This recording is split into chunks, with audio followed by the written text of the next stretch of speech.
Kinang lamba klidu jong Meghalaya Pradesh Mahila Congress Committee menta kasngi kilawan hiar syamau kerwan na kebenta kejinga kenduk lang jong ke Mahila Congress mau kerwat blok kumshi benta banya peliu jingmun na kebenta kenik election MLA Hajar Arpulai hakaba kejinga lang lapelong hak office rekam jong ke parti Congress hamau lang wir Southwest Khasi his string. Hakani kasngi nak liang ubak karna sok syang ulaong. Ladangam ia jikipat ba ngam dan syu bat kani ke Congress labun kiwe ki parti kibala terwas ngau bahaya da kapisa ke rupa. Henre ngam kwa ya kata. Ngam dai ubaduk henre ngaruspa ke mensim kaba kiwe kimla bantiet da kapisa laong ubak karna sok syang ukertong na ke parti Congress na mau kerwat konstituensi. Hakani kasngi na lor ubak karna sok syang MDC ke mau kerwat konstituensi ubadai ru kertong na ke parti Congress la dalang ru ke kong vis imli ke kertong na ke Ranikor konstituensi Kakong Joblin S. Shila, Presiden ke MPMCC, Kakong Adela Lengdok Sekretari ke Meghalaya Pradesh Mahila Congress Committee, Kinongkit Kamba Khamat Jong Kamau Kerwan, Mahila Congress Block Committee, Bat Kispa Ngut Kilong Kemi, Kibalawan Bansa Kilang, Hakani ke Jingalang,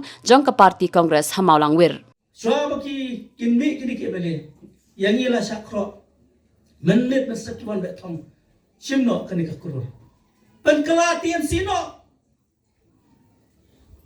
wano bangi kakwa pikwa kami turun kam inaibe parti MPP parti UDP barok kikro namar tu pun pindah kan bawa bar ni kudang sombai baka SSPDP Hajar por kue kiwan kro ke jorengi wano bangi ke parti inaibe kalau kalut kata election mo kuat apa benda tu hak kipi ba kumpu breu banga sutu ya kejing don kam jong parti Kongres bat kam tam bangi job na parti Kongres kamu tu kimpadon kami kaspa kimpadon kami ka haja kipanjob yang ada kejing sania nama ki i bakidon ka parti kabadon ya ka thong jong kejing jong kinong susunong jong kali dia aku aban kan sayang ni kaspa kanom laban thie de bakanas Kasuki kabor kanong laban tiya di bakanas. Namartang kani kaway ko kilo kumibit. Adon ibay iba la sacrifice ya kajim. Ya kayin kasam kujonga. Kabang idon remote para ilay kendu ilay amat kijingay jinjenjar. Banaso nang bangila im.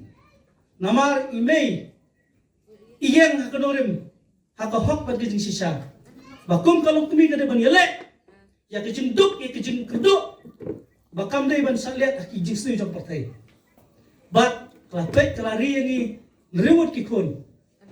Bat nilai hek lasan. Nilai yo kejing nang jistat. Nilai yo kejing tibeli.